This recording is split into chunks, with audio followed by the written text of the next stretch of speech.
Hey everyone. So on section 2.7, you're asked to find the linear and exponential regression for some data. Now the Connect video shows you how to do that on a graphing calculator, which is great. If you have a graphing calculator, you can use that if you want to. But in this course, you're not required to have a graphing calculator at all. So we use something called Desmos. Now what you do is you'll go over into the internet and just type in Desmos and it will literally bring it up for you. To put in the data, you hit the plus button and you'll go down to table. And we're going to list our x values under the x sub 1 and our y values under the y sub 1. Notice we don't put in the year, we're putting in the years since 1980. So we start with 0 and go from there. And so I've already entered this data in, and you may have to zoom out a bit and move your screen around until you can see your scatter plot. But there it is. And this is the number of women serving in the U.S. House of Representatives for selected years between 1980 and 2008. So the first thing that we want to do is find the linear regression. To do this, click down here where it says 2, and we need to put in y equals mx plus b. But we're actually going to put in y equals ax plus b. Just using an a instead of an m. No big deal.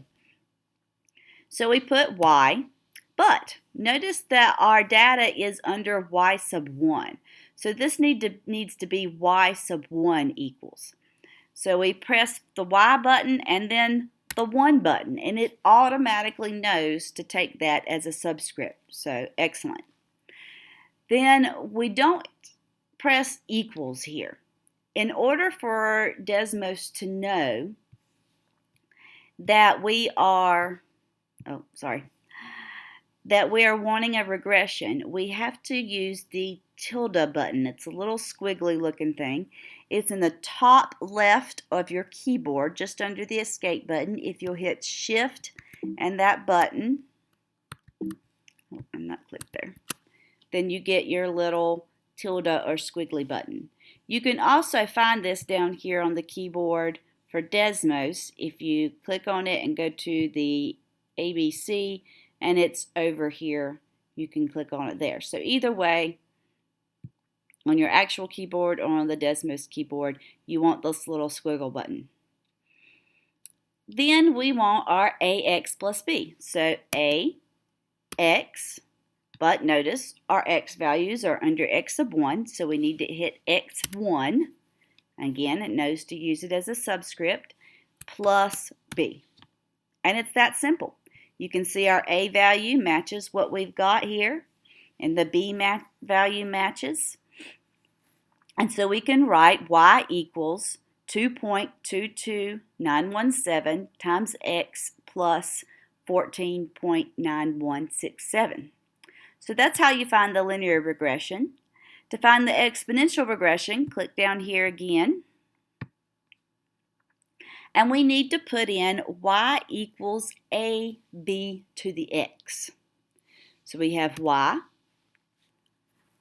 our little squiggle button again. Oh, we need y sub 1. So y1 tilde ab to the is shift 6. Some people call that the hat, and it'll take you up to the superscript. And then we want x1 again. And I'm not sure why it did this to me a minute ago. It made this negative, which it shouldn't be. So if we click here, then it doesn't match. But then if we click off again, then it makes b positive. So I'm really not sure why it did that. And if it does that to you, click on the log mode button and then click off it, and then you'll be good. Like I said, don't know why it's doing that, but this is our solution. You'll notice it was negative to begin with, and so it wasn't graphing anything. So that's how you will know that it's not working if there's nothing graphed. Okay, so we've got y equals our 21.9298 times 1.04812 to the x is our exponential regression, or our exponential curve of best fit. Okay, so we look over here and it asks us to determine which is a better fit. It tells us to look at the correlation coefficient, and the correlation coefficients are those R squareds. So here we've got 0.9682 and the exponential is 0.9447. So the closer the correlation coefficient is to 1, the better the fit. So this tells us that the line of best fit is a better fit to the data than the exponential one.